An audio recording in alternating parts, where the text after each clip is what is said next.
TDP కూటమికి ఈసారి ఎన్నికల్లో అనైక్యత కొంపలు ముంచే పరిస్థితి ఏర్పడింది. 2014 సంవత్సరంలో ఉన్న దానికి ఇది భిన్నమని అంటున్నారు. 2014 సంవత్సరంలో టీడీపీ 163 సీట్లకు పోటీ చేసింది. భారతీయ జనతా పార్టీ కేవలం 12కే పరిమితమైంది. దీంతో ఆ సమయంలో ఐక్యంగా ప్రచార కార్యక్రమాలు నిర్వహించారు. అయితే ఈసారి మాత్రం అంతా ఉల్టా సీదాగా కనిపిస్తుంది. గతంలో ఎన్నడూ లేని విధంగా తీవ్ర అసంతృప్తిలో కూడా కూటమిలో కనిపిస్తున్నాయి. ఒక లోక్సభ పరిధిలో 3 పార్టీలు కలిసి పోటీ చేస్తుంటే ఈ 3 గుర్తులు జనంలో పెట్టి ప్రచారం చేయటం కష్టంగా మారింది. దీంతో ఎలా ఈ టాస్క్ని అధిగమించాలా అన్న అలజడిలో 3 పార్టీలు ఉన్నాయి. అసెంబ్లీ, లోక్సభలకు 2 ఓట్లు ప్రతి ఓటరు వేయవలసి ఉంటుంది. అక్కడ ఇబ్బంది కలగకూడదు. దీంతో పాటుగా గుర్తులు మర్చిపోకూడదు.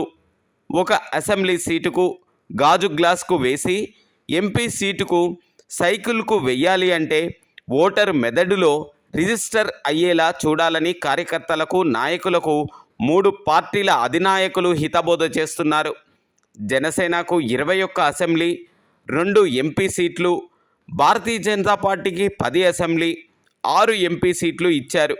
మిగిలిన వాటిలో తెలుగుదేశం పార్టీ పోటీ చేస్తుంది. నామినేషన్ల ప్రక్రియ మొదలైనప్పటికీ భారతీయ జనతా పార్టీ నేతలు ఎవ్వరూ ప్రచారంలో కనిపించటం లేదు. జాతీయ నాయకులు మాత్రం వచ్చి ప్రచార కార్యక్రమాలు నిర్వహించి వెళ్ళిపోతున్నారు. బీజేపీకి చెందిన లోకల్ లీడర్స్ గట్టిగా ఉంటేనే ఈ గుర్తుల గందరగోళం నుంచి బయటపడే అవకాశం కనిపిస్తుంది.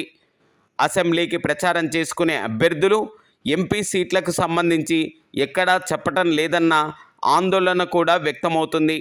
ఎవరికి వారే ప్రచారం చేసుకుంటూ తమ గెలుపే ముఖ్యం అనుకుంటున్నారు. దీనివల్ల ఖచ్చితంగా కూటమికి చేటు కలిగించే అవకాశాలు లేకపోలేదని మేధావులు చెబుతున్నారు.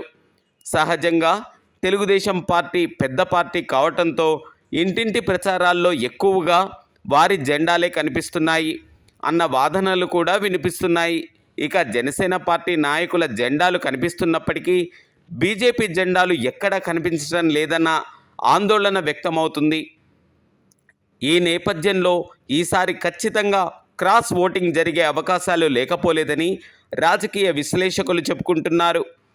మేలు లేదా కీడు అసెంబ్లీ అభ్యర్థులకు జరుగుతుందా, పార్లమెంట్ అభ్యర్థులకు జరుగుతుందా అన్నది ఎన్నికల ఫలితాలు వచ్చే వరకు వేచి చూడాల్సిందే.